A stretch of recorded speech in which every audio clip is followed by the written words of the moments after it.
This video is about 2-5, draw a picture and write an equation. So in 2-5, you will be given word problems, and you will need to draw a picture and then write an equation and solve for the final answer.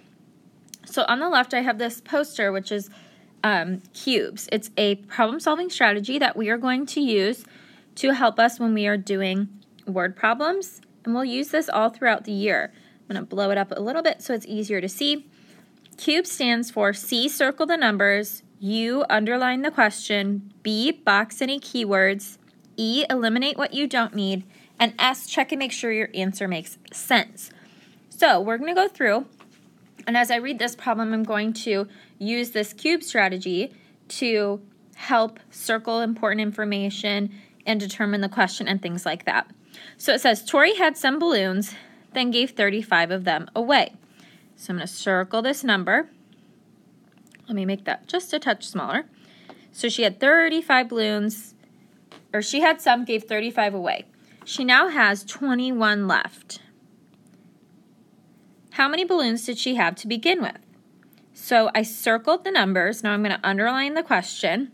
How many does she have to begin with? Box any key words. And by key words, I mean math words. Words that are going to help you understand what operation am I doing? How am I going to solve this problem? I'm going to put a box around gave away because giving away indicates to me that I'll be subtracting. And 21 left. When something is left, that tells me that's the answer to a subtraction problem. So next, I can eliminate what I don't need. In this problem, there really isn't any unnecessary information. And S, does my answer make sense? So now I'm going to go ahead and solve it before I head back to that step for S. So to solve this problem, I know that if she gives 35 away, we're taking away 35. And I said that if she has 21 left, that would be the answer to the subtraction problem. For an unknown amount, we use a variable, a letter. The most popular letter that people use is X or N to stand for number, but I'm going to go ahead, I'll use N in this case. So my equation could be N, some number, minus 35 equals 21. This would indicate what we had in the problem. Tori had some balloons.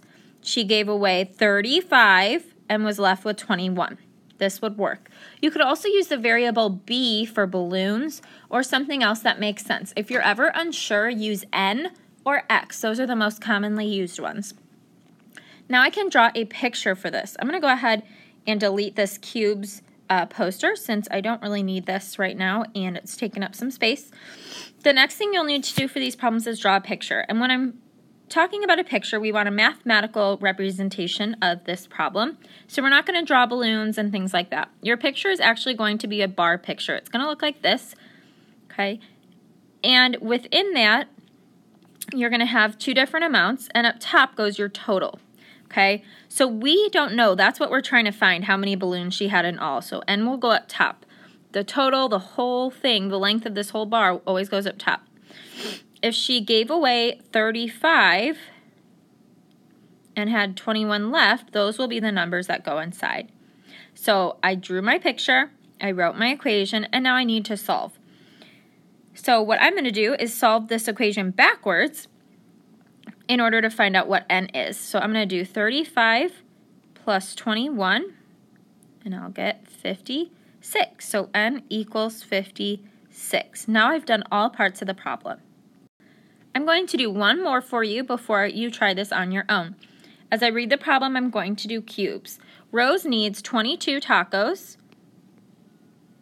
for a party. She has made 12 tacos already. How many more tacos does she need to make?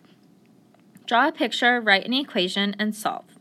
Okay, I circled my important numbers. Now I'm going to underline my question. I'm going to box any math words. Already is important. That tells me that that's what she already has. And how many more tells me I'm going to need to do some subtraction. E, eliminate what you don't need. There's nothing extra in this problem, so now I can solve and see if it makes sense. If she has needs 22 tacos in all, and she made 12, how many more does she need? I'm going to subtract those two numbers, and my answer to that will tell me how many tacos, I'm going to put a T for tacos, she needs. So now I can draw a picture. Here's my bar. Up top goes the total. The total number of tacos she needs is 22. So if she's made 12, over here will be T, how many she needs left to make. So this makes sense because what she has left to make plus the 12 will equal the total of 22. Now I can solve this, and I can actually use mental math to solve this. 22 minus 12 is 10. So that means T equals 10. And that's my final answer. And does that make sense? Yes, if I were to estimate, this is about 20 minus 10, which is 10. So that makes sense. So I did all the parts of cubes, and I solved all 3 parts of the problem. I want you to try this one on your own. Ariana plans to spend some time in Florida. If she's going to spend 5 days in Orlando, she will have 16 days left of her vacation. How many days long was her vacation in all? On your blue sheet, you will need to draw a picture, write an equation, and solve this problem. Good luck.